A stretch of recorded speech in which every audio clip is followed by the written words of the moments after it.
Hello and welcome to the Truth from the Stand Deer Hunting Podcast. I'm your host, Clint Campbell, and you are listening to episode number 32.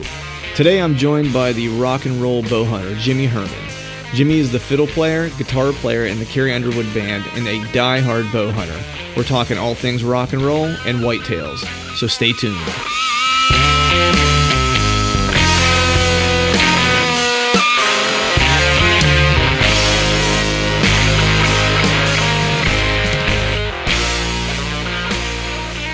All right, welcome back to the Truth from the Stand Deer Hunting Podcast. I'm your host, Clint Campbell, and as always, I am joined by my co-host, John Mulligan. What's going on, my man? I'm good, man. I'm stoked for today's show, dude. It's for those out there listening, this is one of those podcasts that I've been looking forward to for a little while. It seems like I say that almost every time. It's kind of a cool thing where you get to interview and talk to people that you wish you could hang out with or meet, but today is, we're talking to a guy that is, I think that he and I are probably alike in a lot of ways. He's a diehard bow hunter, and of course, bringing someone on who is from the music background is always a plus. It's one of those things where I could talk music or bow hunting all day, and today's guest can do just that. And super stoked to have Jimmy Herman on the show. For those of you that aren't familiar with Jimmy, he's a diehard bow hunter. Like I said, he's a big time guitar player and fiddle player for the country band, the Carrie Underwood Band. So of course his accomplishments in music completely dwarf mine. But nonetheless, we'll have a good conversation with Jimmy talking music and bow hunting. But before I do that, we'll do a little catching up with my good buddy John, man. So what's shaking this week? What have you been up to, man?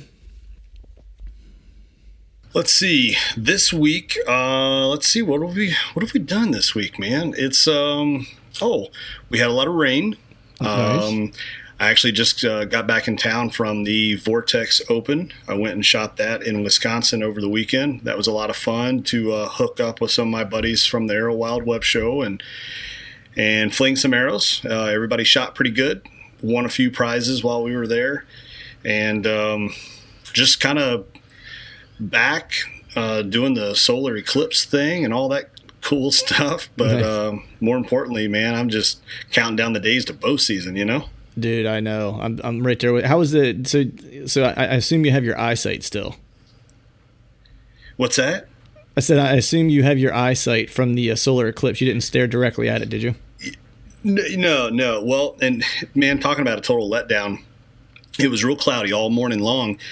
And, of course, my kids, they start back school Wednesday, so they're still home today. And they're like, they're all bummed out. They're like, oh, it's too cloudy. We're not going to get to see anything. And then all of a sudden the clouds parted, the sun comes out, and I'm like, holy crap, we're going to actually get to watch it. So we fashioned up the old cereal box thing that we saw on some YouTube video on how to make one.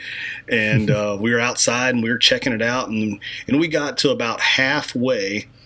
And then all of a sudden it started raining and it got cloudy and the kids were all bummed, and I'm smiling ear to ear because I know my food plots are getting water.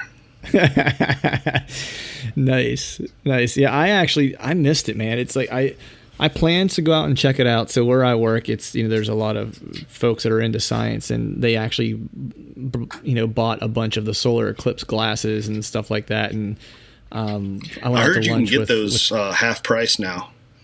Yeah, they should be pretty cheap about now.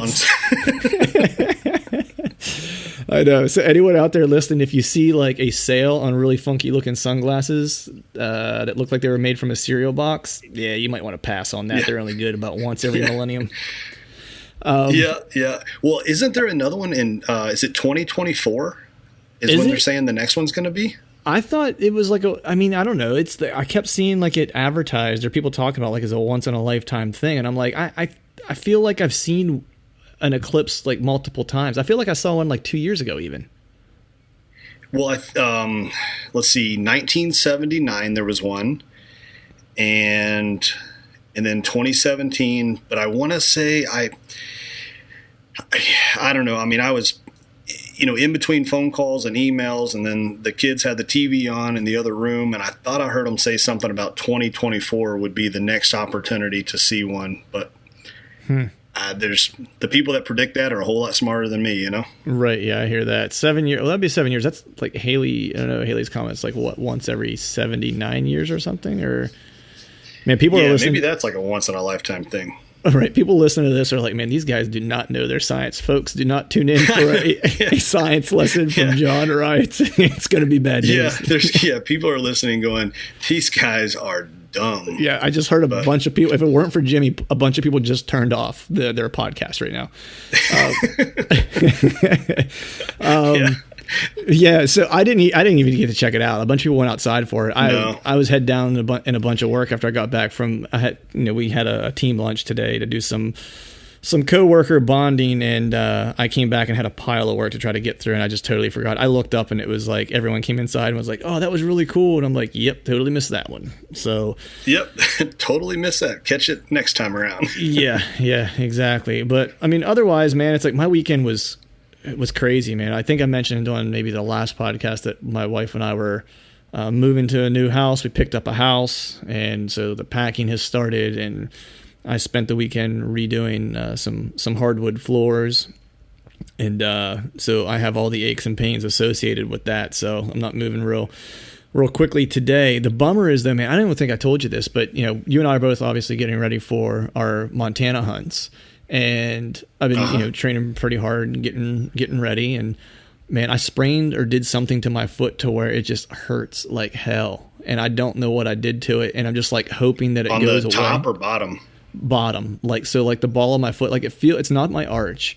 It's right in the ball. So I don't know if I bruised the ball of my foot or if I sprained my big toe or what's going on. But man, I can't really do anything, which stinks because I'm getting down to T-minus 2 weeks and I'm going. Sure.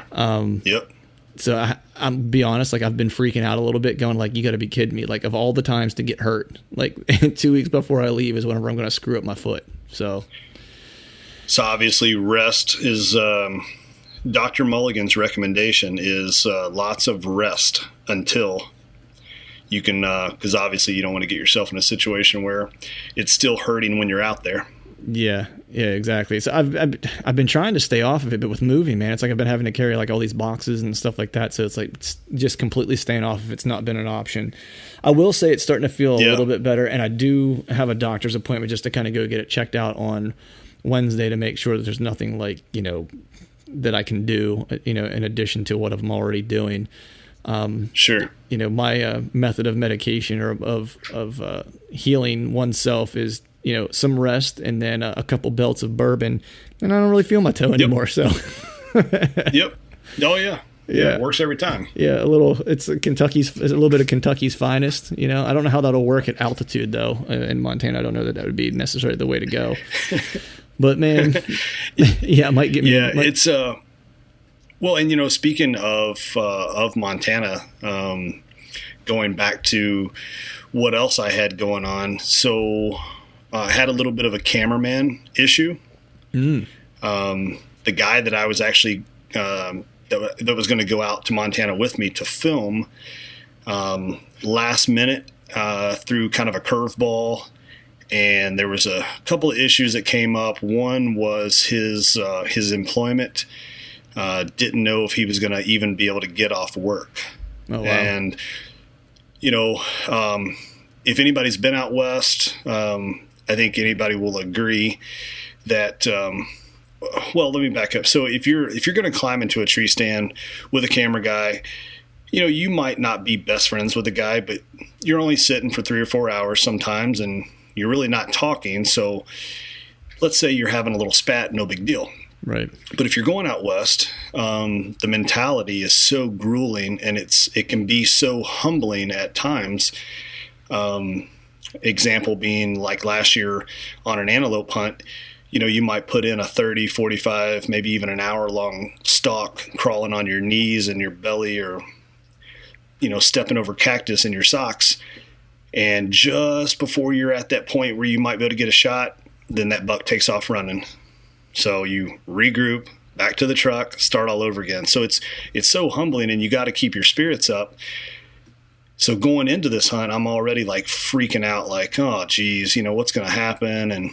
And I said, I have to know if you're going to make it or not, because self-filming an antelope hunt, spot and stalk with a bow, is just not going to happen. Right. Fortunately, a really, really good friend of mine, my buddy Jesse Godwin. He's also in Iowa. We were on the phone, and he says, man, what's going on? I kind of explained my predicament that I was in, and I said, look, my hunt's like in 11 days. And he says, dude, we got this. I'm your guy. I'm going with you. Problem solved. Nice. So it came through, man. And it's, it's one of those things we talk about. There's a lot of good dudes that are in the hunting industry, and, you get to make a lot of good friends along the way. And I think that's one of those deals where it's kind of a reminder, sometimes keeping that small circle of buddies where they can come through in a clutch and help you out there. So he saved the day. But that was about 72 hours of pure panic. Like, am I going out there by myself? Do I have somebody? Do I not have somebody? Man, it was a mess, absolute mess. Dude, that's awesome. Because I know when we talked there, whatever day that was, you'd mentioned. I think it was the day you found out that you thought you might be riding solo, or you didn't have somebody to go with you, and it wasn't good. So, question though, so I've never hunted antelope, so that's something that's foreign to me. Would you? I mean, would you even entertain the possibility of self-filming that, or is it just like not possible in the least? Yeah, I mean, I think if you were sitting on a water hole in a blind, self-filming is possible. It's it's definitely doable. It's no different than probably self-filming, a turkey hunt out of a blind, or even a deer hunt out of a blind. But yeah, spot and stalk, the terrain's so different. You're carrying your bow and you're belly crawling, and if you had a camera, you'd have to have it on a tripod. Right. So there's added equipment, and then you're trying to get that set up. And if anybody's ever tried to spot and stalk a turkey, an antelope is no different as far as vision, except antelope run 55 miles an hour. So it's really, really tough to do spot and stalk. I mean, there's guys that obviously people have done it for years and had a lot of success. Last year in Montana, I did not have success. And, I mean, it was very humbling because I'll be honest. I went out there thinking, I got this, I'm a good shot, I'm in shape, I can sneak up on one of these jokers, and man, they are skittish little boogers. Are they? Nice. A buddy of mine, just one of the guys I'm going elk hunting with, he lives out in Montana, and he actually sent me a text. What day was that? I guess it was yesterday, maybe. No, actually, I think it was over the weekend. Might have been Saturday. Mm-hmm.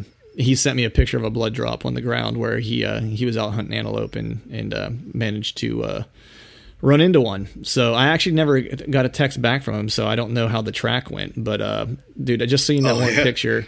I was jacked up and ready for hunting season, dude. That's all I needed was just like, I texted back. I was like, great, dude. Like, that's all I needed. I was like, I'm currently scrubbing a hardwood floor with a Brillo pad right now.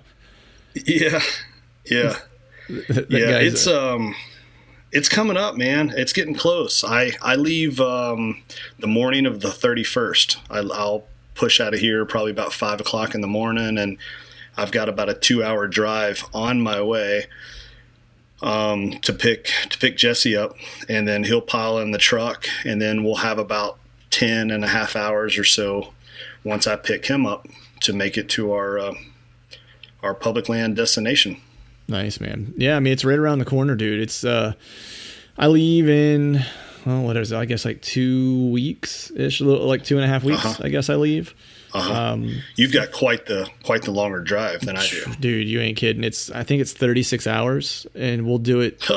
Yeah, we'll do it straight through, straight shot, just taking turns driving, the three of us. So it'll be it'll be an interesting trip, but I'm ready to go, man. It's like I've been looking forward to this for like a year to get out there. I've never hunted Montana before, never hunted elk before, so I'm really looking forward to it. And the cool thing is as soon as I turn around and come back, spend 2 weeks in the mountains and come back, and it will be the opening of whitetail season. I think will happen the very following week here for Pennsylvania. Yeah, actually, because I'll get back the 23rd, and then statewide it opens on the 30th in Pennsylvania. So I'll be right in the midst of the beginning of whitetail season, which is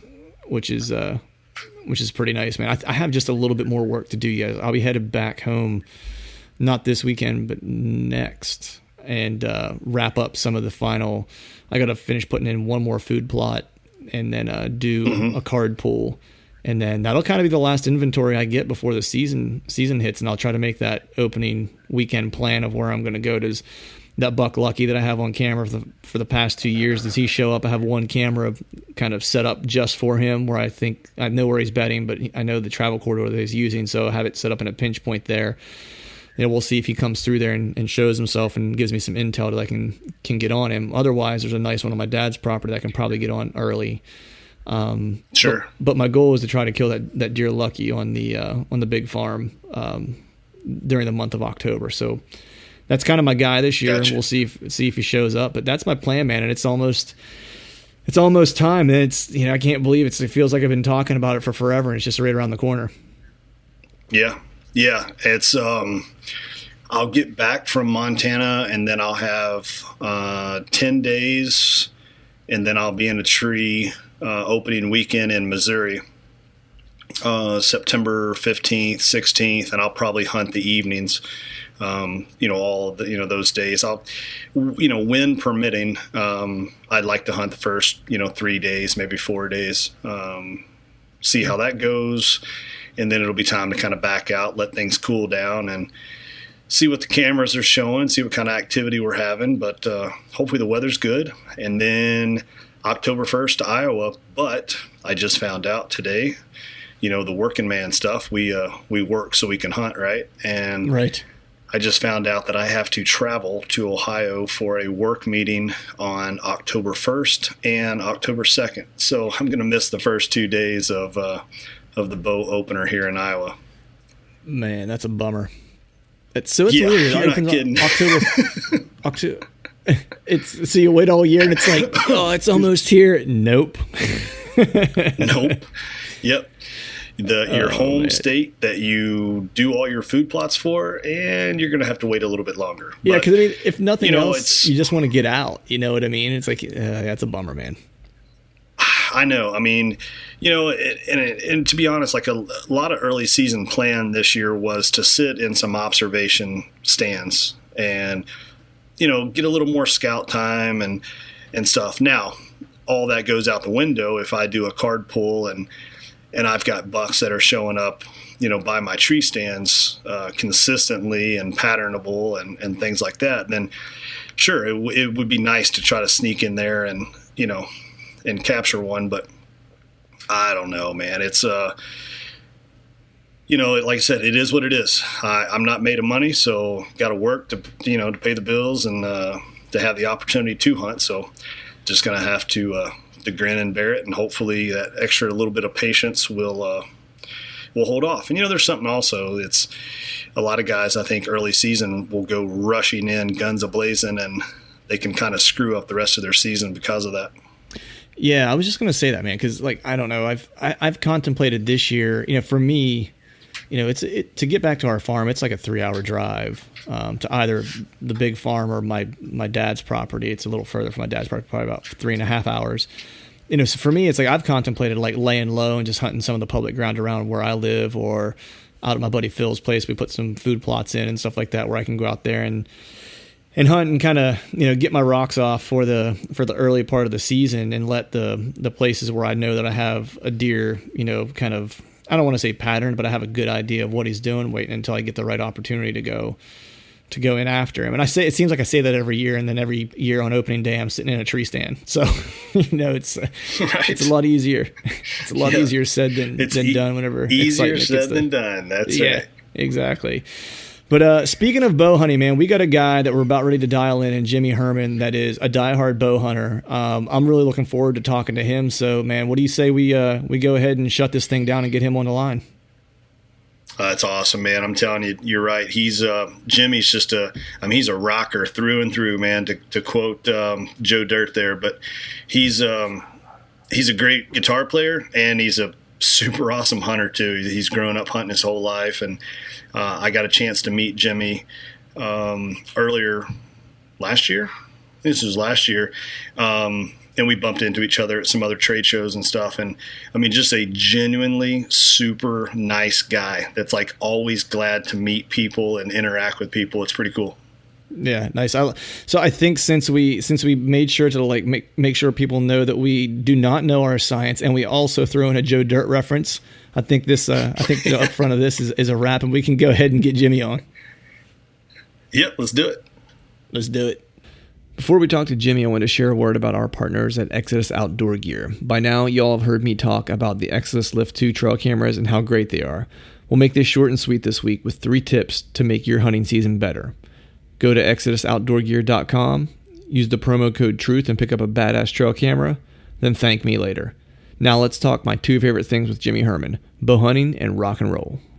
All right, welcome back to another episode of the Truth from the Stand Deer Hunting Podcast. I'm your host, Clint Campbell, and today I'm pretty stoked to share the guest that we have today with all of you out there listening. Today we have Jimmy Herman. A lot of you may know of him from a multitude of different areas. One, I think he's well known as a bow hunter and a die-hard hunter, but I think also you might know him by his evening job or his moonlighting gig, which is the guitar player, fiddle player with the Carrie Underwood Band. So this kind of hits really close to home for me as a former musician, or I guess you're never really a former musician, but a musician and a diehard bow hunter. So Jimmy is living the good life, bow hunting and playing guitar and music and getting a chance to travel, and looking forward to digging into all those topics with him, talking, hunting and about his music background. But before we kind of dive into all the good stuff here, Jimmy, how are you doing, sir? And good morning. Hey, good morning. I'm doing good. How are you? Not doing too bad, man. Looking forward to having you on. As we mentioned, as we were kind of talking right before we got started, I'm a former musician. I say former only because I don't play nearly as much as I used to. So really, kind of, it's good to have a bird of a feather on the show with me. Oh yeah, man. And you're never a former musician. It's just a different chapter, or you might not be as consistent as you once were, but it never leaves. No, it still rears its head once in a while. Someone asked me if I'd played in a while, and I said, the concerts that I play now are actually to an audience of one, which is my daughter. She started picking up some musical instruments, which has been really cool. And I'm gonna pick your brain on this at some point. But we'll get to that that part of it in a little bit. But for those that might not be as familiar with you and your background, if you wouldn't mind, just give us a little bit about yourself, where you're from, how you started hunting, and what you do for a living. Yeah, so I'm from Wisconsin, originally it's right between Eau Claire and La Crosse on the west side of Wisconsin, so it's west central, about an hour and a half east of Minneapolis, and grew up on a dairy farm there. My brother still runs the farm, still crop farms, and my whole family's still back there. So Wisconsin's a big whitetail state, so I grew up hunting whitetails with my dad and my brother, and first started getting into bow hunting probably when I was about 6 or 7, just going out hunting with my dad. And I remember, going out to a stand one afternoon, and there's this huge buck standing like right inside these pine trees on the edge of this harvested cornfield. And as soon as I saw that buck, it changed my life. Nice. So, I started bow hunting, shooting bow and rifles and all that stuff at a young age, and then, got my license when I was 12, and been hunting ever since. But like you said, I'm a musician, so I started playing fiddle when I was 4, and then I grew up playing polka music. There's a lot of Scandinavians up in the Midwest there, so polka music was big with my family. So I played in my dad's band all growing up, and picked up guitars and mandolins and banjos and that stuff. Probably starting like middle school. And I bought you probably know these Hot Licks videos. Yeah. From yeah. So I would pick up all these. So these Hot Licks videos are your idol guitar or mandolin or banjo players. They made these instructional videos in VHS back in the 80s, early 90s. So I picked all these up, and I would learn them note for note. You know what I mean? So that's kind of how I learned how to play. Right. Guitars and like I said, banjos, mandolins, and stuff like that. So I picked that stuff up starting in middle school. Got the top 40s band in high school, and one of my buddies in band was playing some rock and roll on his trombone, and I was like, "What's that?" And he's like, "Dude, it's Led Zeppelin." I was like, "Who's Led Zeppelin?" So he gave me some 8-tracks. So his dad gave me 8-tracks of Zeppelin, and I had my first truck was a 1970 F100, and it had an 8-track player. So he gave me these 8-tracks, and after I heard Led Zeppelin, my life was changed again. And I'm a diehard Zeppelin fan. So anyway, got in the top 40 band, started playing rock and roll and playing a lot of electric guitar, and then moved to Nashville the end of, I think, 2006. Played with several artists down here. And then about a year after moving to Nashville, I got the Terry gig. So I've been on Terry gigs. This is going on, it'll be 10 years next month. It might be the end of this month. This month or next month, yeah. That's a good ride, man. 10 years. It's and we'll get into some of the grounded touring stuff. But it's funny that you mentioned the Hot Licks videos, because I used to actually work with a guy. This is probably 15 years ago. We were working at a Sam Ash together, and his name was Hot Licks because the guy he could play guitar. But he could only play what he learned on the videos. Like he couldn't write or anything like that. It was just He would sit down, and he was the classic guy that came into the music store and sat down and played all the licks he learned from the Hot Licks videos. So his name was Hot Licks. Yeah. But that's awesome. It's those guys. It's those guys you put in a band and they can't play rhythm, but you put them up in like a winger solo or something like that, and they kill it. Oh yeah, they'll murder it for sure.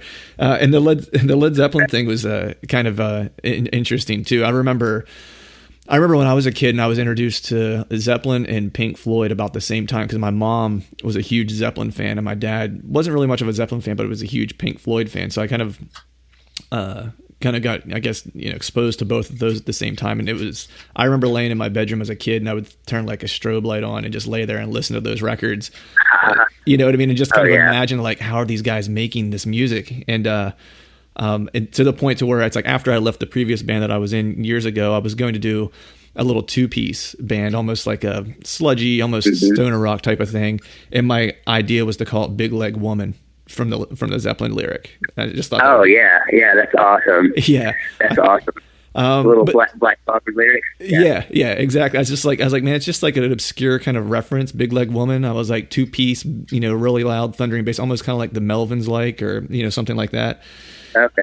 But so I wanted to ask you, man. You mentioned that you were played in your dad's band, and that's kind of where you kind of got your start. So what was your? And I know you mentioned you played a lot of polka growing up, just because of the culture where you grew up. So what were those early years like? Your early music years. Your family was musical. What was that path kind of like?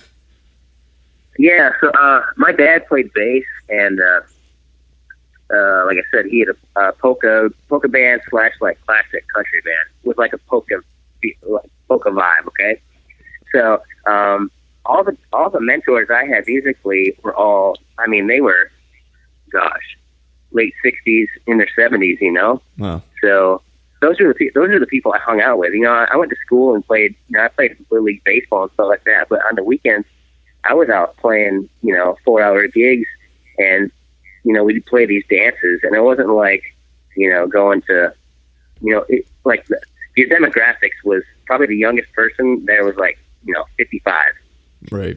So I grew up around the older generation, so and they were friends. So there were guys I would play music with that I was in the same grade as their grandson. You know what I mean? Right. And they never treated me like a kid. It was always they treated me like a peer, I guess. And so we played. Man, I played a lot of barn dances. I played a lot of pavilions. Honestly, I played a lot of nursing homes too growing up. Right. And then, it wasn't until getting in the top 40 thing where I didn't start doing the bar gigs and venues, those kind of venues till later on. Right. Those I remember those gigs are always one of the most memorable gigs. Are those ones where just kind of like when you're starting out, because I can remember playing barn parties in the basements of people's houses and punk rock bands and stuff like that. And those are always some of the ones that stuck in my mind. You're playing, of course, now in your career, huge shows. I've had the luxury to play a couple nice sized venues, playing with some friends of ours who were in bands who were, much larger than the one that I was in that was touring. And it's funny because I don't remember those quite as fondly, you know what I mean? Because I don't know if it was the disconnection that you have with the crowds because it's such a large space or what the question is. But John, do you have anything you want to add? Well, it's just, it's interesting, hearing what musical influences somebody might have, growing up in Kentucky initially. Obviously, I should have been a Garth fan, and of course, my dad was a diehard Merle Haggard, George Jones, that's the kind of stuff that I grew up in the house. And then one of my buddies, he plays me a Appetite for Destruction, some GNR, and we were diehard skaters. And it's kind of the same thing you guys were saying. I'm like, my life will never be the same. You know what I mean? Like that was the band growing up for me that I'm like, holy cow, this is awesome, which my parents totally did not approve of whatsoever. But, and as you get older, I'm not, I don't play instruments and I don't have that ability. I was telling Jimmy on a previous phone call that I was like, I don't know if I could even tap my foot to rhythm. You know what I mean? I'm not built that way. Yeah. But it is kind of funny, like as you get older and then your musical interest, what you want to listen to changes, I got into snowboarding, and then the thing to listen to was like a lot more like punk type stuff. And I was listening to like NoFX and, that kind of stuff. And that was awesome. And then now as I get older, I'm back to listening to country, the stuff that my parents always wanted me to listen to growing up. Yeah, it's funny. Right. It's funny how those things kind of come full circle. Because I took a certain or a similar route where it was punk rock early. I remember I think music changes your life at different moments in time. Like I can remember them specifically. My buddy's cousin came up from Georgia, and it was a diehard skater, and he brought up a mixtape for us. If those of us that are old enough to remember mixtapes. And had, it was like the Descendants and Black Flag and, the Dead Kennedys and just all these punk rock bands. And I remember hearing that and I was like, this is the most aggressive, fastest stuff I've ever heard in my life. And I absolutely love it. And then fast forward a couple years, I went to actually a Lollapalooza festival. I think I was 14. God bless my mom. She dropped me off at 14 years old at the gate and was like, have fun. I'll pick you up after the gig at a festival. And I rolled in, and it was Tool. It was their first like big main stage tour. It was during the Undertow record in like 1993. And I remember watching Tool play, and I was like, I'm not sure what those guys are doing, but I'm pretty sure this is a definitive moment that's going to change my life. And from that moment forward, I never played an instrument before that. I left that concert, got in the car with my mom, was like, I want a guitar and I want to do what those guys do. And that was pretty much it. Yeah. Man, it's, for me too, so my parents were big into like the, classic country stuff. I guess at that time it wasn't classic. It was like country, right? Like you're saying, like the Waylon Jennings, George Strait. I can't tell you how many country concerts I went to. I went to so many of those, cause Wisconsin, we have so many of those summer festivals where it's, 3 to 4 days, and it's, artist after artist after artist. And I swear I saw every country artist from the 60s up till the early 90s, you know what I mean? Wow. But on the other side of the spectrum, so my older brother's almost 10 years older than me. So I remember riding in this truck hearing Appetite for Destruction when it first came out. I remember, like that record, and that record's still awesome. Oh, like, man. That's one of those records you put on. You can listen to like start to finish. Yeah. Without skipping songs. And it's an awesome record. And I remember when Metallica's And Justice for All came out. Oh, yeah. Because we listened to that. Like, he was big into Warrants, autographs. So he introduced me to a lot. He didn't even know he was introducing it to me, you know what I mean? He just listened to what he liked. But, and, even stuff like, he would kill me if I said this, but I remember like him, like getting like the MC Hammer record, and, he was like just listening to rap like when it first came out too. So it's weird things. Like I'll always remember where I was when I heard that, and it might only be like a 3-second memory, but it's one of those things that sticks with you. For sure. No, it's crazy how it gets in your bones or in your soul and just doesn't leave. It's in we're right at the onset of our discussion where you said you're never really a former musician. Your approach and maybe your consistency or how often you play just changes it. But I still get just as passionate talking about it as I did whenever I was in the throes of in the studio and recording and touring and stuff like that. But so I have a super critical question here for you, and this is a big one. There's maybe 3 like cornerstone questions during this session, and so This is this is a biggie. So prepare yourself. Okay. This is the buildup right here. I can feel the buildup here. The tension is palpable. So what is in your MP3 player right now? What is Jimmy Herman listening to now and rocking out to? Oh my gosh. Hot take. Okay. Did you say you want like 3? Yeah, give me 3. Give me your top 3, and then John, I'll want your top 3. Okay, well, I'm not gonna lie, Led Zeppelin's in there always. Sweet. Yes. Chris Stapleton's another one. Oh, great record. His new record's amazing. Yeah, and then I'm trying to think. There's so much. This isn't your top 3 of all time, just currently what's in there. Yeah, okay, so I'm just going to say the last few things I listened to: Stapleton, Led Zeppelin, and Jerry Reed. If you know who Jerry Reed is. I don't know who Jerry Reed is. I'm going to have to write that down. That looks like some research work is going to be required on my part. So, yeah, so I'll give you a quick overview. So Jerry Reed was a country artist, awesome guitar player, session guy. But he was also in Smokey and the Bandit. So you know the truck driver in Smokey and the Bandit? Yeah. That's Jerry Reed. Nice. Yeah, that's him. Awesome. So John, what's your 3 artists you're listening to currently? So on my MP3, the only time I listen to like my iPod, it stays in my truck, it stays in my gym bag. So all of my stuff that I listen to on that is going to be workout related, you know? So it wouldn't be like the cruising around music. But so like even though I say that, so it's surprisingly Eminem with some Dr. Dre. I'll kind of put those guys together. So I've got a lot of that that's on my iPod. Let's see. I'm trying to think what else I've got loaded on there right now.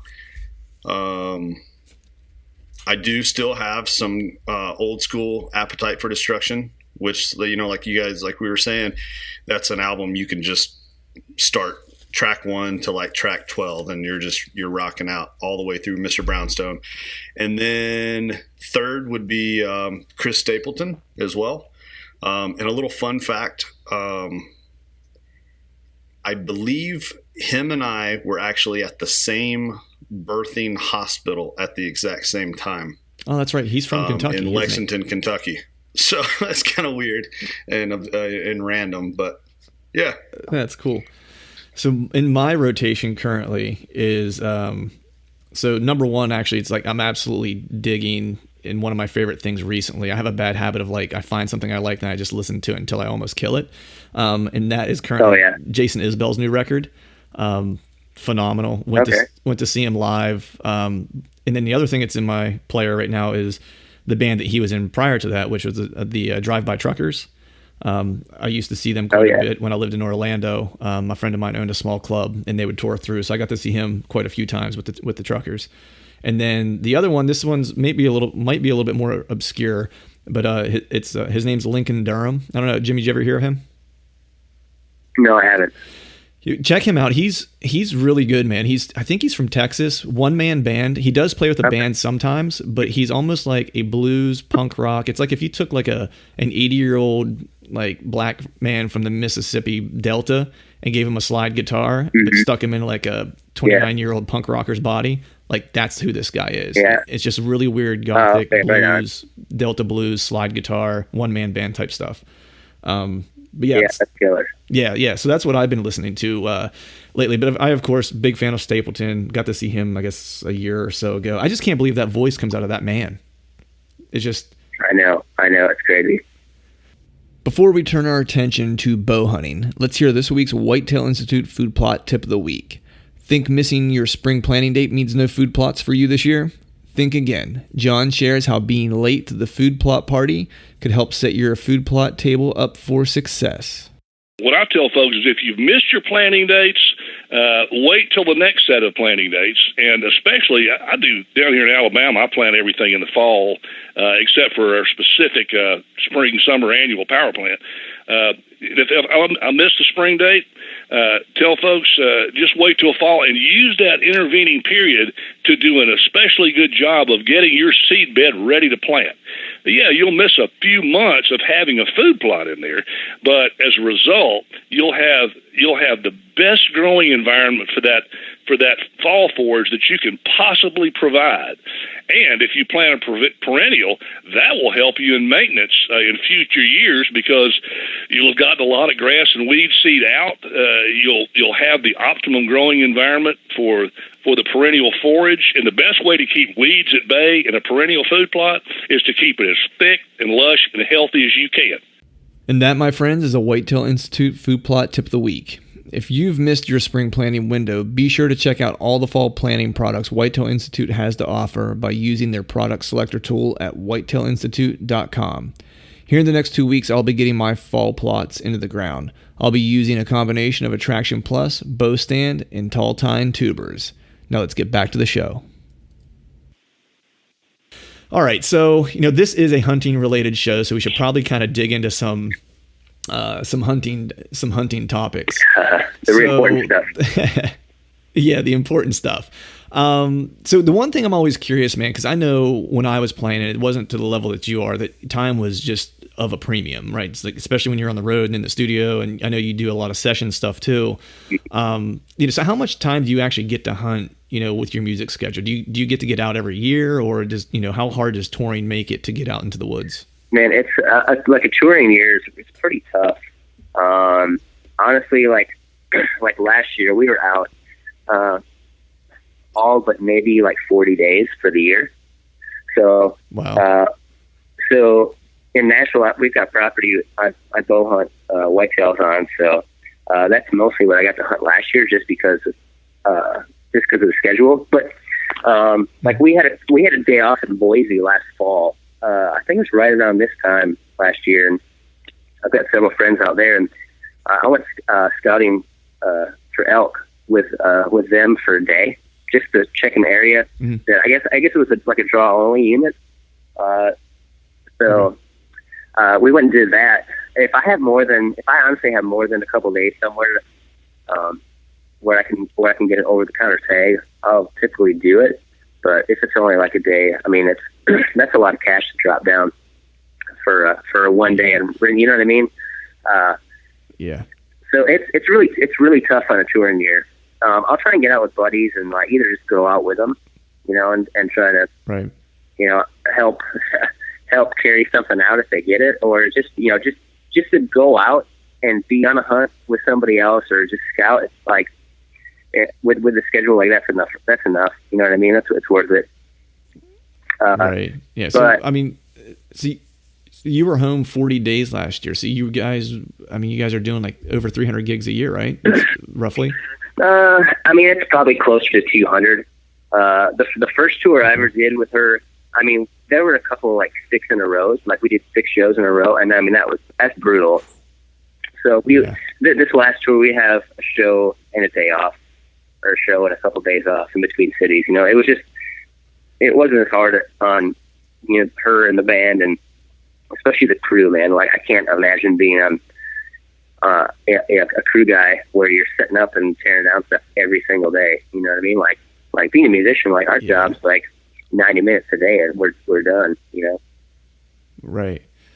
Yeah. The crew definitely takes the brunt of that. But so speaking of the crew, like, is there anyone in the band or in the crew that you're actually able to talk hunting with while you're out on the road, or are you are you relegated to chat rooms and magazines?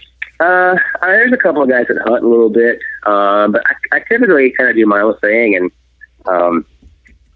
man, I talk to hunting buddies more than I talk to musician buddies, Right. So like I said, we'll have days off, especially like out west, man. I'll be hanging out with friends out there, you know what I mean? So I get plenty of hunting talk in while I'm on the road. But I do. I mean, I read a lot of magazines, and I try to watch some hunting shows, and I've got several DVDs that I put on in the back lounge of, you know, when I'm itching to kill an elk or something like that, you know, and I can't, so I'll put those on. So how weird does it get on the bus whenever you break out the elk bugle? You know, it's funny. I have before, and I kind of wait till everybody's like in Gatorade having dinner or something like that, you know. But yeah, I'll do it like in the, you know, like I'll run the buses and I'll get like these crazy looks from people, you know. But I'm used to that. Yeah, I know, right? Those things that kind of comes with the territory. Yeah, absolutely. So it's kind of interesting, like whenever you're in a career, like what you're saying, Jimmy, is when you're out and you're traveling and you're playing music, and obviously music is at the forefront. That's the topic of every conversation typically. And I know that when I was a police officer and I would hang out with my cop buddies, you know, somebody would say, hey, you remember that arrest we had last week? I'm like, look, I don't want to talk about like policing at all. Like, I never want to talk about that ever again if I can. So, right. You know, I would try to talk hunting with those guys, and most of them didn't hunt, you know, so they had no idea. So you go back to what it is, you know, but I totally get that. Like what you're saying, when you're out on the road, I would imagine, the alone time is a premium, and I could see how you would value that totally. Oh yeah. Well, man, it's like being on tour. I mean, tour buses, right? They're huge, right? It's comfortable. You got your bed, you got all your things on there. But as much as you love everybody and you hang out, you know, you're like good hang buddies and all that stuff. Like, I mean, that bus gets small after several months of being, you know, living in that close quarters every day.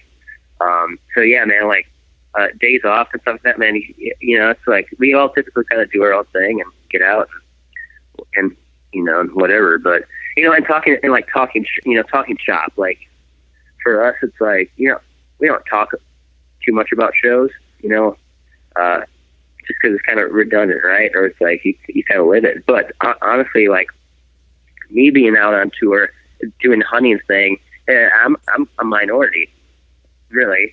So it's right. It's a really good. It makes a really good conversation with guys guys and girls that haven't tried it or done it. And it's really awesome to see how interested people are in it. I've got several musician friends that play for some pretty well-known artists, and even not even country. I'm talking like the rock and roll side of things, too. There's so much rock and roll, and so many rock musicians who live in Nashville that are good buddies of mine. But there's guys that are like, man, they're like, I don't know if I could kill something, but it would be awesome to go out, or you know, or they've been thinking like, man, it'd be awesome to, you know, kill my own deer, elk, you know, for our own meat, and it you know, sparks a whole. I mean, I talk for hours with guys about that stuff. You know what I mean? And it's like you look at them, and you're like, dude, that is a rock and roller, like through and through, and they're like all interested in wanting to, you know, go out hunting. So, I have so many conversations about bow hunting with so many guys.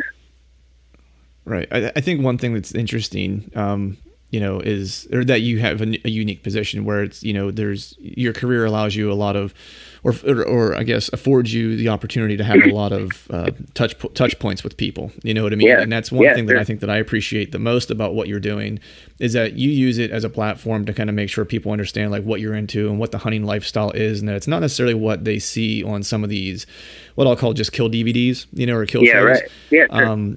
Which I think is super important. That, you know, and you know, the platform that you have with, you know, the mainstream success that the band that you're in has, you know, allows you to kind of have that conversation where people will be open to it because of how they initially are introduced to you as a musician, possibly, right? Yeah, so it makes sure. it kind of opens that door for them to kind of listen, and kind of understand that, hey, not everyone. You know, because I know definitely like some of the stuff I get, you know, I live around the Philadelphia area, and it's like people look at you kind of sideways when you say that you hunt, because they look at me and they're like, well, you're not like, you know, this what I would picture as a hunter, you know what I mean? And I'm like, well, what do you picture? You know, and some of the stuff that they say is, you know, not pleasant. Yeah, I'll just leave it at that. Right. Is what their perception is, you know, and I'm glad that even in my small sphere that I can kind of change their mind and kind of give them a different view of hunters. But the one thing I wanted to ask you, man, was that you mentioned, you know, there's some rock and roll buddies that you talk hunting with and stuff like that. Yeah. So do you have any rock and roll buddies, you know, that people might be familiar with that you have a funny story about? That I have funny stories about. Yeah. Always looking for the dirt, man. Always looking for the good stuff. Always looking for the dirt. Man, I don't have any like funny, crazy stories, but I've got some good buddies I've done some shows with on the rock side of things that are just really, I mean, a lot of those rock and roll dudes, like, you're like, man, they're pretty rough around the edge and stuff. Some of those guys are the nicest people and some of my best friends. You know what I mean? Like, oh, yeah. Like one guy, for instance, his name's John Karabi. He sings for the Dead Daisies right now, but I don't know if you remember, Motley Crue made a record back in '94. I think it's called Motley Crue '94, and they made one record without Vince Neil. So, and that was John Karabi. And John Karabi, like, just coincidentally was my neighbor when I lived in town in Nashville. And I went and did some gigs with him, and that dude is a rocker through and through. And if you haven't listened to that Motley record, to me, it's the best Motley record out there. Right. But one of them. This might be sacrilegious, but I was never a huge fan of Vince Neil, personally. Sure. Yeah, I mean, I liked Motley Crue, but he was the part of the band that I was not the wildest about. Yeah. Yeah. Right. Right. I don't know.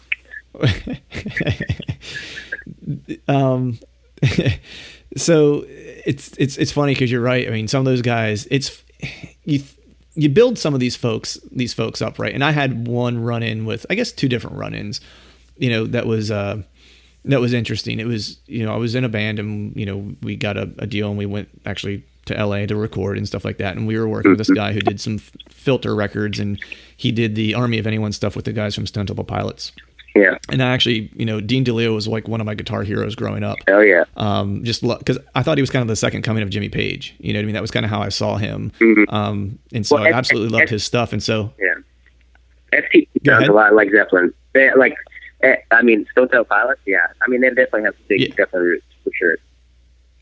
Yeah, and it was cool. It's cool as their career went, they got more and more Beatles influenced, which I liked, like just from a songwriting perspective, which was interesting. But sure, he actually lent me a bunch of gear while I was out there because I was, you know, we were a small band and new, and we just didn't have the money to necessarily go rent everything.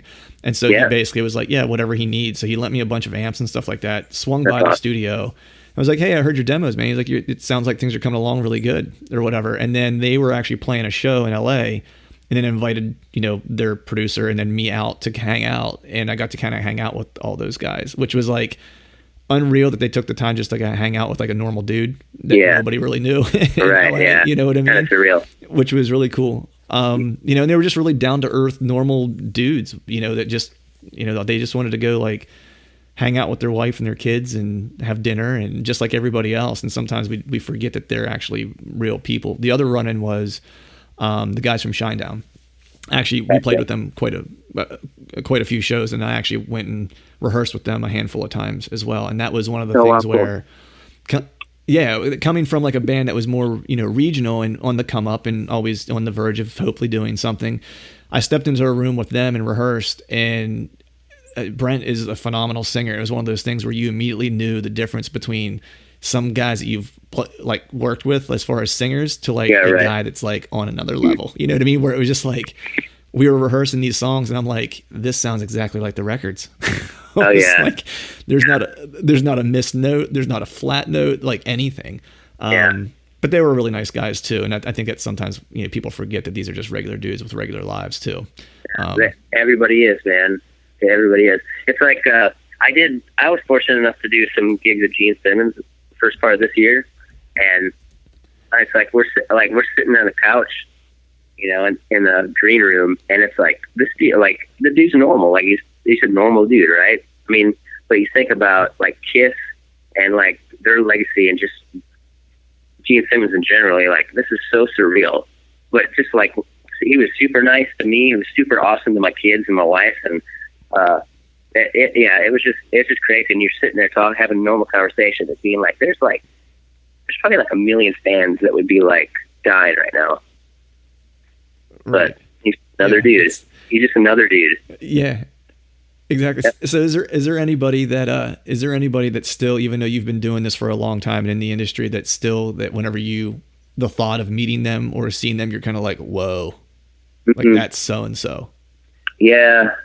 I mean, I was like that with Steven Tyler when we did a couple things with him. And I mean, it was like as soon as you hear that voice, like in your, we got earbuds, those in-ear monitors, and like as soon as that hits your eardrum, like direct, you're like, oh my gosh, that is every album you've ever listened to. You're like, oh my gosh, that is it.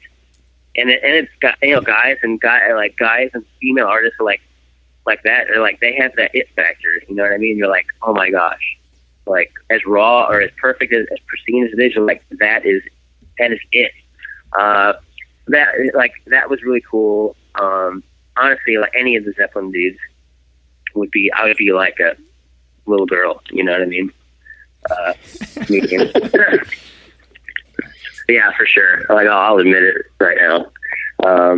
But yeah, I mean, there's not many, but like those guys, yeah, I would kind of freak out over. Yeah.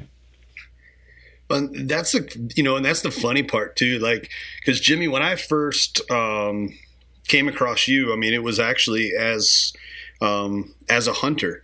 I picked you up on Facebook and Instagram, and I'm like, man, this guy trains a lot, and he does a lot of practical training, almost CrossFit meets Rambo style trainings. And I thought, why doesn't this guy just go to the gym? I mean, he seems like he's making things very difficult. And then it was, a couple months later, I see tour buses, and I'm like, okay, well, maybe he works on a bus lot or something. And then I see a post that was like you on stage playing in front of like 20,000, 30,000 people. And I'm going, wait a second, Jimmy Herman, who is this guy? So then I started diving into it, did some research, and I'm like, okay, so this guy's like playing a live show, goes out in the parking lot, pulls all the Beaver Fit equipment out and starts doing kettlebell workouts, and then goes and hunts somewhere and then gets back on stage the next day. And I'm like, this guy's awesome. Like, that's dedication right there, And then you and I met, I think, for the first time at the ATA show this year. Then we ended up bumping into each other out of Vegas at the SHOT Show, I think the Golden Moose Awards. Which, by the way, your wife is like the absolute sweetest gal in the world. Like, right off the bat, she's just like, hello, how are you? And I was super awesome. Thank you. Yeah, so that's kind of a surreal moment for me is, same like with you guys. You guys got to travel around and you were doing music things and you were meeting awesome people that you obviously had a genuine interest in and respect for. And that's one of the things like I've loved about the outdoor industry is it's given me an opportunity to meet so many awesome people that fortunately there's more people that have impressed me more than my initial impression, as there has been people that have kind of let me down a little bit. You know what I mean? Like you were a little disappointed when you got to meet them. So that's been a super cool thing. And I still get geeked out, sometimes when I get to meet certain people, that I've respected and looked up to over the years and stuff. Right. Man, yeah, I mean, there's nothing. I'm sorry, go ahead, Jimmy. Oh, no, I was going to say, man, it's for me, it's like I'm just doing with things that I'm passionate about. You know what I mean? So like the music, the fitness, and all that stuff, like that's just what I enjoy doing. You know what I mean? So it's not like things are like fabricated or whatever. And the other thing about like that is like the hunting industry. It's like everybody's. I mean, to really be a hunter, you have to be passionate about it. It's pretty hard to fabricate that stuff. So, I mean, the majority of people in the industry, man, are like super sincere and just do it because they love it, which is, awesome. Yeah, I mean, I think you made a good point there, is that, the things that we're talking about today, music, and then John just touched on working out and, of course, hunting. It's like those things are a grind, man. Like, you know, at the starting out level with music, it's like when you're playing, you're having fun, and I mean, it's always fun, but it's just, there's not any pressure, right? And I think what people who haven't done it and kind of tried to climb the ranks of it don't realize is that as you go, man, it becomes pretty tough. You know what I mean? Where it's like, if you're not in it for the right reasons, it's just not going to last, you know what I mean? Because you can't put that kind of effort in over and over and over again and get the amount of rejections that people usually get during the course of a career, you know, to be able to pick yourself back up and continue to do it. And it's kind of the same way with hunting, you know what I mean? Where it's like, you have more failed sits in a stand than you do successful ones. And if you stop and think about that for a second, that you're going and walking into like 85% failure rate, knowing that on any given set. And if you're not absolutely 100% in love with what you're doing, there's no way you're going to be able to grind it out during those all day sits during the rut, or, you know, you go do a 2-week, you know, I'm getting ready to go do a 2-week backpack, you know, DIY elk hunt in Montana. And it's like, and if you're just not in love with hunting, it's like that mountain will chew you up and will make you have a miserable time unless you love it. Right. You know, and that's just all there is to it. But I wanted to kind of change course here and ask something, or kind of tee something up here. And John brought it up just a little bit earlier. And he had mentioned that, you know, he wasn't musical, didn't think that he could tap his foot even, you know, that was kind of like a stretch for his musicality. But I think what's interesting is that even someone who maybe say, you know, and I believe that like everyone has some type of musical capability. It's just whether or not they've discovered it yet or not.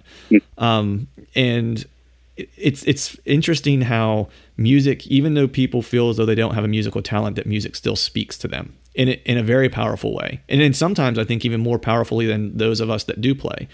And I think for me, in some ways, bow hunting is similar to that. Because I had someone ask me one time, like, because they didn't realize I was a musician for a long time, and asked me, you know, if there were any similarities between the two. And I said, honestly, I was like, you know, I didn't have a lot of time when I was playing and living in Florida to hunt. I was like, and I missed it. I was like, you know, when I moved back to PA to where I could hunt again and stuff, I was like, I just kind of dove into it. I was like, it is probably one of the only things on the planet that I've ever found that gave me that same feeling that I had on stage playing in front of a bunch of people. I get that same feeling when I'm sitting in a tree stand and I hear the leaves crunch. I was like, to me, I was like, it's just something about that's like in you that I can't describe. And music was kind of the same way. So I don't know, is it similar for you, where it's like there's just this passionate, weird connection between the two, to where I almost see them being I won't say the same, but very similar? Yeah. I don't know that for me there's like that much of a similarity. But what I can tell you is, like, man, you could put me on a stage in front of like 100,000 people, and I'm good, right? I'm solid. Put me in a stand with like a 160 to a 180 whitetail. Oh my gosh, I'm about to lose. You know what I mean? I'm about to fall. You know what I mean? Like, it's just intense, man. It's a whole different thing. And like for me, it's like I said, it's something I'm super passionate about. So like the only other thing other than music I'm as passionate about, right? But it's also what balances me out. You know what I mean? If that makes sense. Going from playing for, you know, whatever, 1,000 people, 500 people, whatever.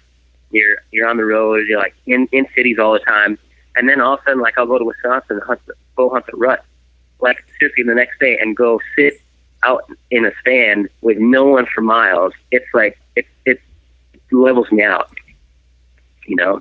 So that's like my perfect balance act right there.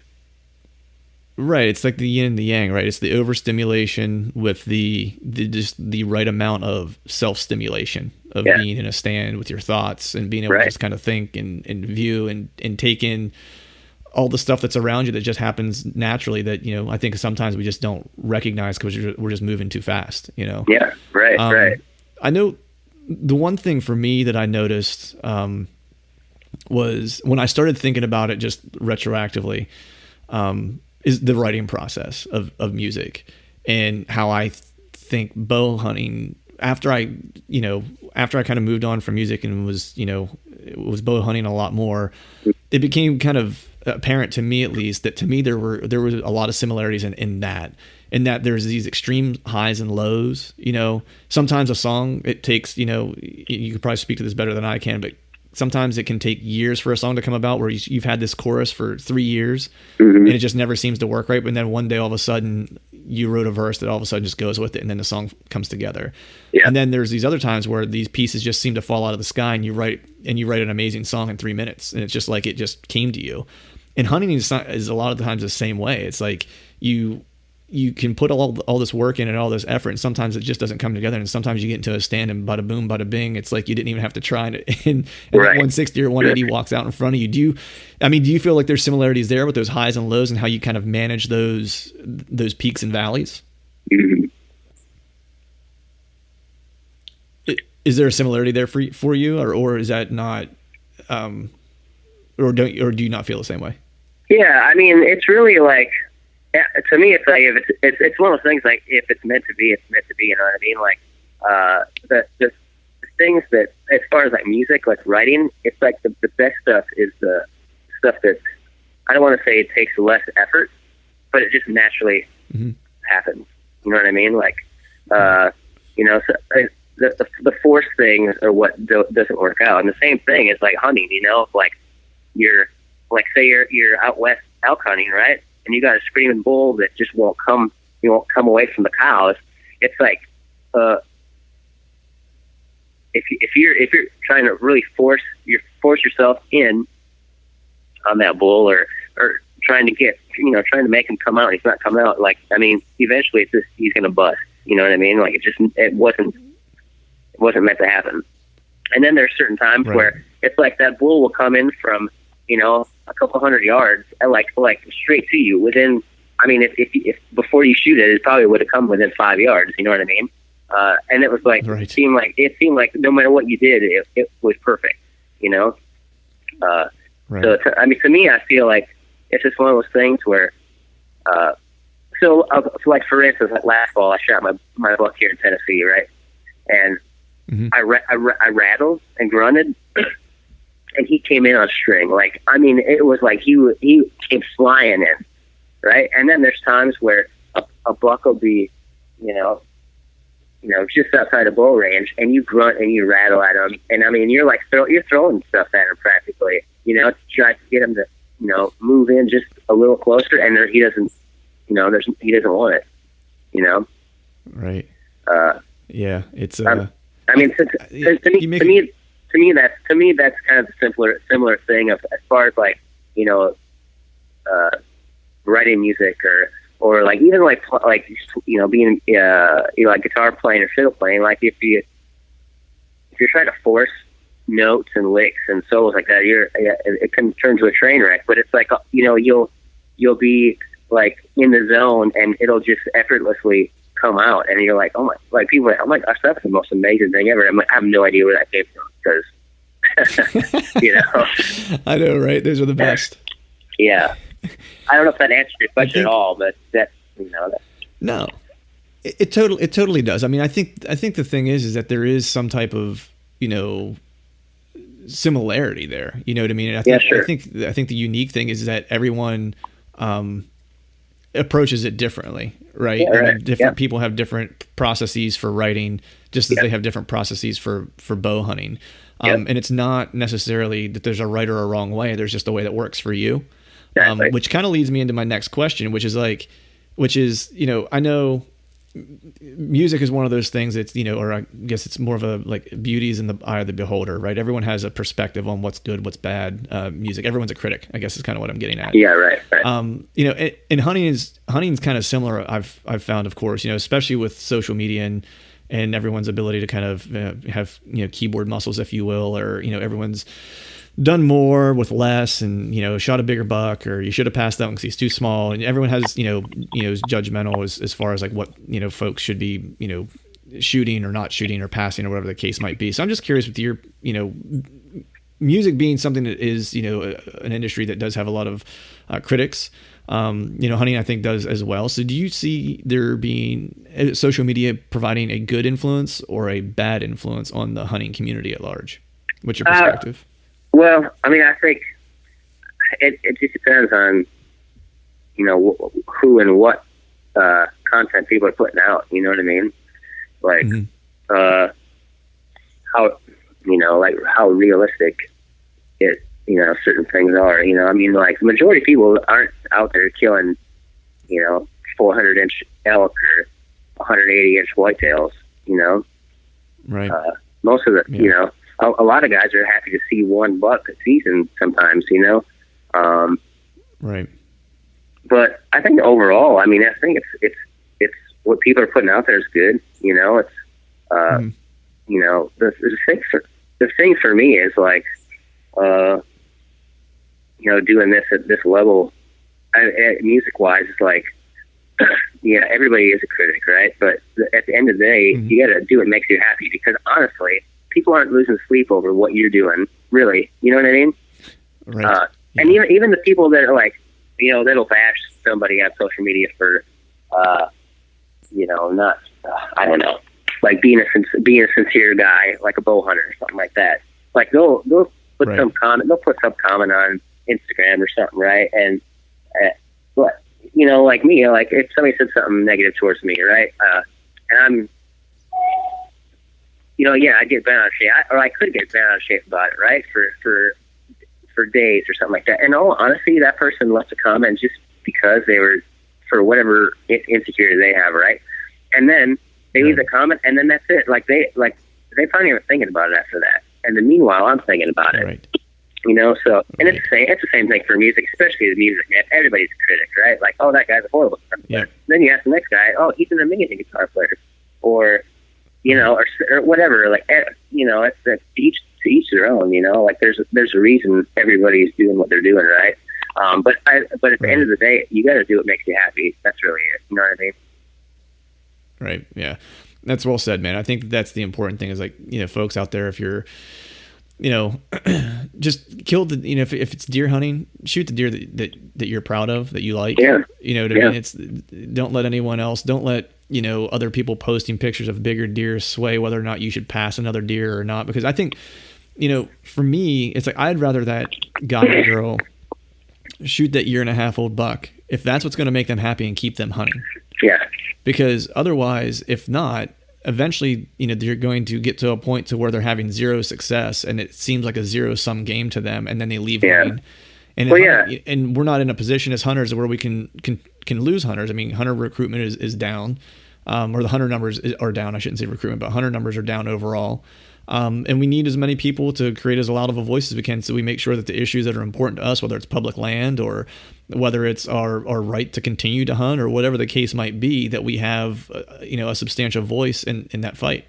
Right. Kind of my perspective of it. Yeah, and a lot of it, there's a lot of variables, and a lot of it's situational, because you can't watch let's say some whitetail hunter in like Illinois, right? That shoots 180-inch deer all the time, and telling somebody that lives in, I don't know, West Virginia or something like that to wait for a 180 whitetail, when if there's not a 180 whitetail in your, where you hunt, I mean, it's pretty hard to shoot a 180 whitetail. You know what I mean? Right. Exactly. Like for me, where I'm from in Wisconsin, I live in, I'm from Trumbull County, and just the west. The bordering county is Buffalo County, and I don't know if you guys know about Buffalo County, but that's always been the big whitetail county in Wisconsin for, I don't know, forever, it seems like. And over there, I mean, those guys would shoot easily 180s, almost 200 every year, and there's several, right? And then you go east, just 30 miles into where we're at, and they're not there. You know what I mean? Like every once in a while, you'll get one. But for me to sit and wait for a 190-inch whitetail when the dudes are killing them all day long, 30 miles away, it's just unrealistic. And even being that close, you know what I mean? Like I'm all about letting bucks go so they can grow, but if it's just not genetically in your area, like I mean, you kind of got to hunt with what's in your, in your area too. That makes sense. Right. I mean, I think it's all about. No, it totally makes sense. I mean, I think you have to set the right expectation for yourself. You know, Yeah, it's right. like, there's you know, I hunt Ohio every year, or I hunted Ohio last year, and it's a state that I'll continue to go to because I had a great time. But I hunt Pennsylvania. And Pennsylvania has a great hunting heritage, but you know, not every part of the state grows great deer. I mean, there are some pockets that do definitely, you know, roll out some studs. You're never going to see anything like you see in Iowa or Southern Ohio, most likely. You know, maybe once in a blue moon. But, you know, there's a buck I have on camera right now on my dad's property that he might be 100 inches, maybe, you know what I mean? And for that area, he's a nice buck, you know, so if he walks in front of my stand this fall, I'll have no problem drawing back on him, you know, because he is a good buck for that area as far as like what I've seen on camera, the biggest one we have around and on our property at least. Now that might change, you know, over the course of the season. I might get some other bruisers that happen to, you know, come onto the property once pre-rut kind of kicks in and they start doing a little bit more moving. But up until then, you know, it's like he's kind of the guy. But I'm interested to get John's perspective here, being from the big buck state of Iowa. What do you think, John? Well, you know, to kind of go back to what we were, you guys were talking about, it's social media and outdoor television. I mean, there's been a lot of influences over the years that, you know, if you don't kill a 180, then you're just not a good hunter, you know, and I hate that perception. You know, I've always, you know, even like with my own web show, and I tell my team guys,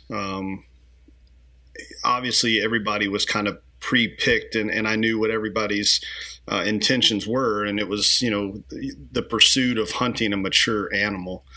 But if there's a mature animal that you want to take and it's a 130, it's a 140. If that deer, you know, gets the heart pumping and you get the jitters and that's the animal you want to take, that's your trophy. You know, shoot whatever you want to shoot, whatever makes you feel good and that you were able to accomplish, you know, what you were trying to accomplish. And I like I said, and I hate when I see a lot of stuff on social media where it's like, you know, that buck wasn't mature enough or he wasn't big enough. I wouldn't have shot that. Well, you know, my question is, were you in that tree stand? Did you get to see that deer come in and put on a show and run those other bucks off and chase that doe around and then stop and turn broadside? What would you do in that situation? You know what I mean? So, you know, that was my 2 cents to kind of add on to what you guys were talking about. And I think we're all on the same page, you know, but when I moved out here to Iowa, the sole purpose of me moving out here was to chase an age structure of deer that I didn't have the opportunity to chase there in Kentucky. So I had to come to a state where there's more deer than there are humans, you know, basically. And I know last year my buddies were like, so you killed a 180 yet? I'm like, what are you talking about? And they said, well, you know, you're in Iowa. There's like 5 behind every tree, right? And I'm like, actually 7.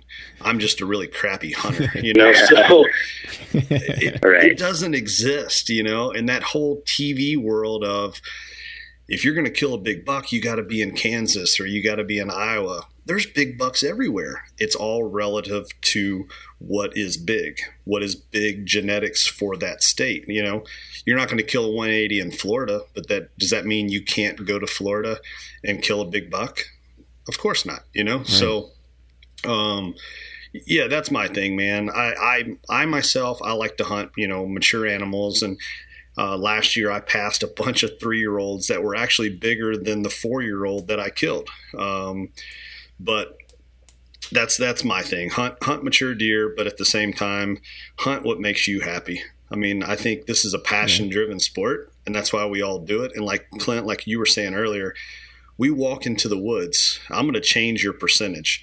I'm going to say that we walk into the woods with a 95% failure rate. And we still get up at 4:00 in the morning and we still do it, you know? I mean, are we crazy? Yeah. No, it's the passion behind it. Yeah. So, I think we're all, I'm sorry, go ahead, Jimmy. Sorry, I was wanting to chime in just for a second. So, you know, what I love about like Western hunters and Western hunting is like guys will go out with like a, you know, like a recurve or whatever, right? And they're pumped to get a spike bull, right? And they put on like Western hunters, right? And you put on miles and miles and miles, right? And I mean, it's hard work, man. You got elevation, and I mean, you just gotta hike, man. You gotta find the animals, and then to get an animal within bow range, whether it's a muley or a blacktail or elk or whatever. I mean, that's not easy. It's not an easy task. And what I love about Western hunters is that there's guys that shoot huge muleys or huge bulls, but there's a lot of guys that shoot that would be like, average size deer, right? And they're pumped, and then they shoot it, and then they're done. They don't think about it after the fact. They're not like the emphasis on the size and whatever, or like, oh, they're not a good hunter because they shoot that shot a spike or whatever. They should have had a compound or whatever, To me, like, the Western hunting is much more accepting of like just shooting stuff that you're happy about. I don't know. I might be wrong, but no, going to a lot to a lot of these trade shows, I see more of that side of things. Right. But also, I feel like, and man, I grew up in the whitetail country. I love hunting whitetails. That's what I grew up. That's what I know what to do, right? But the thing that I don't like to see is people like John said, is like, oh, you shot at 130. You're not a good hunter because you should have shot at 180 or whatever. My gripe about whitetail hunters is like everybody's a critic, right? But the majority of you're like walking to your stand, right? It's like typically, I don't know, 100, 200 yards, right? You go from the truck to your stand, several hundred yards. That's about it. It's not like these Western guys are putting on miles that are backpacking for a week and a half, right? And going after animals. It's guys that the whitetail critics are the ones that you watch your stand a few hundred yards and then that's it. You know what I mean? Like it's all kind of relative, Right. Yeah, I think you hit on something there that just made me think. I was like, and what I was kind of thinking of was you kind of started getting to it where you were saying like how most people when they're whitetail hunting, like the distance they're willing to travel. I mean, if you're hunting public land and you hike more than a half mile, you've pretty much gone further than most of your average hunters are going to walk into the woods. To avoid pressure. And I don't want to say it's the effort or the work because there's a lot of whitetail hunters that do scouting all year round and put in miles upon miles of scouting in the off season before they go set a stand. So I don't want to say that it's work, but I almost want to say that the Western hunter, it's just, you're right. It's like my buddies who are big Western hunters that make a trip out every year for a couple weeks and they absolutely love it. It's their mindset is just a little bit different. Like it's almost like it's about the experience and that whatever the outcome is in terms of whatever game they're bringing back is just the completion of the experience. But it doesn't, if it doesn't come to fruition or the bull isn't big enough or the muley isn't big enough or whatever, it doesn't diminish the experience. For some reason, it feels like whitetail hunters, like we're willing to diminish our own experiences based on the size of the deer that we killed. And I don't know, to me, it's like I've had some hunts where I've walked into the woods, and there was a buck last year that busted me before the one that I shot the day before. And if that hunt would have ended that day, I had an awesome hunt because the things that I saw in the woods and the experience that I had was just unreal. It was like nothing I'd ever seen before in the rut.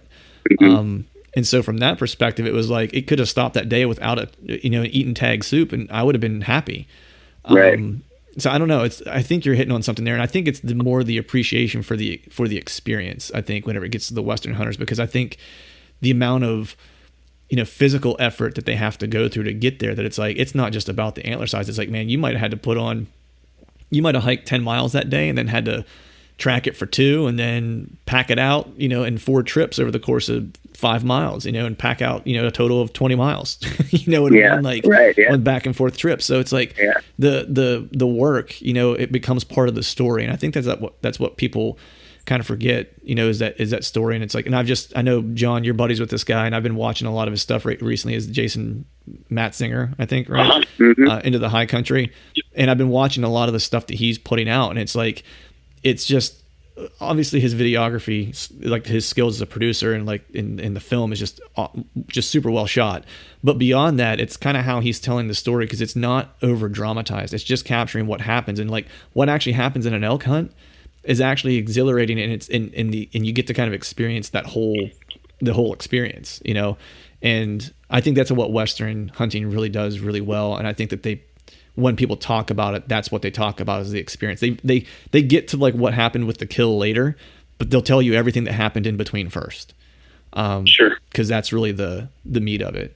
But Jimmy, I want to be sensitive to your time here, man. I know we've had you here for about an hour, so I have one more hot take question or a super critical question. Yeah. Super critical. All right. And then one follow-up after this. So That's it. Super important question. How many guitars does Jimmy Herman have, and which one is your baby? Oh boy. Oh, I know. It's like picking your favorite kid, right? Yeah. I'd say between, I don't know, I probably have 10 guitars, right? Right. And probably I'll call it my home bass guitar, right? My go-to is probably my Telecaster. Mm-hmm. Yeah, I'm probably most comfortable with the Telecaster, and then I'd say Les Paul after that. Nice. Yeah. I think my baby, it's the only, I kept a couple of the guitars once I kind of stopped playing consistently. And, you know, I have a nice Martin, which I just found that I have a crack in it, which sucks. Yeah. So I'll have to get that remedied. But my baby is a 58 custom shop Les Paul. That's that's the one that I will always have, and hopefully one day we'll hand to my daughter to play. Right. That's awesome. Yeah, that thing is it's taken a beating. It's been, you know, it's slid across a couple stages when strap locks right. have broken. So it's been through the gamut. It still sounds good, plays good. Neck's still all. I like a big fat neck, and it was kind of very yeah, me too. I guess Zeppelin like, and I have the Page Burstbucker pickups in it too. So it's very cool. Zeppelin Yeah, so it's got cherry sunburst and everything. No, it's actually tobacco burst. Oh, okay, cool. Yeah. So with that, what is do you have a favorite bow or any gear that you're particularly fond of on the hunting side of things? Well, I've been shooting the Hoyts the last couple of years. I've been shooting the Carbon Defiant. That's a pretty awesome bow. And I'm also digging my arrow setups. I shoot the Black Eagle X Impact arrows, and then I shoot the Valkyrie broadheads. It's a pretty heavy setup, very controversial, right? Setup. Right. I'm about 640 grains, but I shot this morning. Wow. I shot already this morning 60 yards, and it puts them in there. So, yeah, nice. It's an awesome setup. Nice. You get some serious kinetic energy down range then. You got some wallop. Oh yeah. It's I compare it to it's like shooting a 300 mag. You know what I mean? Like it'll do some damage for sure. Right. We could package that up as like the Jimmy Herman bow package, the 300 mag package. Yeah, right. I'd sell one or two. Nice. But hey, man, I want to be sensitive to your time here. Don't want to keep you too awful long, but if you wouldn't mind, where could some folks find out more information about you and kind of follow along with your music and your hunting? Oh man, I got a website, jimmyherman.com. My Instagram is the Jimmy Herman, and I've got a Facebook and a Twitter too. But those are the two main ones. Nice. Yeah, so for everyone out there listening, do yourself a favor, give Jimmy a follow. Great follow. There's always all kinds of hunting and music related stuff. Awesome Instagram page. And then do yourself a favor and check out his site and pick up one of those t-shirts. I might have to be making a purchase of one of those so I can rock that. Hey man, I do appreciate you coming on. What's that? I said do it. Get the mojo. Got to get the mojo flowing. That's right. Hey man, I do appreciate you coming on, and it's good to get to talk bow hunting to you. And if you wouldn't mind, man, I think we need to have a round 2 here sometime during the course of the season. Yeah, man, I love that. Awesome. Well, hey, I appreciate your time, brother. You take care. Hey, thanks for having me. Appreciate it. All right, folks, that is a wrap for today's show. I want to thank Jimmy for joining us, and be sure to head over to jimmyherman.com and or follow him on his Instagram and Facebook pages. I'll place the links in the blog post show notes. Most importantly, I want to take a moment to thank all of you for tuning in and giving us part of your day. There are a ton of you downloading the podcast each week, and we couldn't be more appreciative that you all choose to spend a little bit of time with us. And with that, if you could leave us a rating on iTunes, that would be awesome. And be sure to hit the iTunes subscribe button while you're there so you don't miss any of the upcoming episodes, and follow along with us on the Truth from the Stand Instagram and Facebook pages. If you'd like to get involved in the show and have John and I or a guest answer your questions, or if you'd just like to recommend a topic for discussion, email me your suggestions at truthfromthestand@gmail.com, or click the email button on our Instagram account and leave us a message. And finally, I need to give a big shout out to our partners that continue to make this podcast possible: Whitetail Institute of North America, Exodus Outdoor Gear, and Lone Wolf Portable Tree Stands. And until next time, we'll see y'all. It takes a special knowing to colorful damaged heads, broken letters, rationalize yourself in numbers, but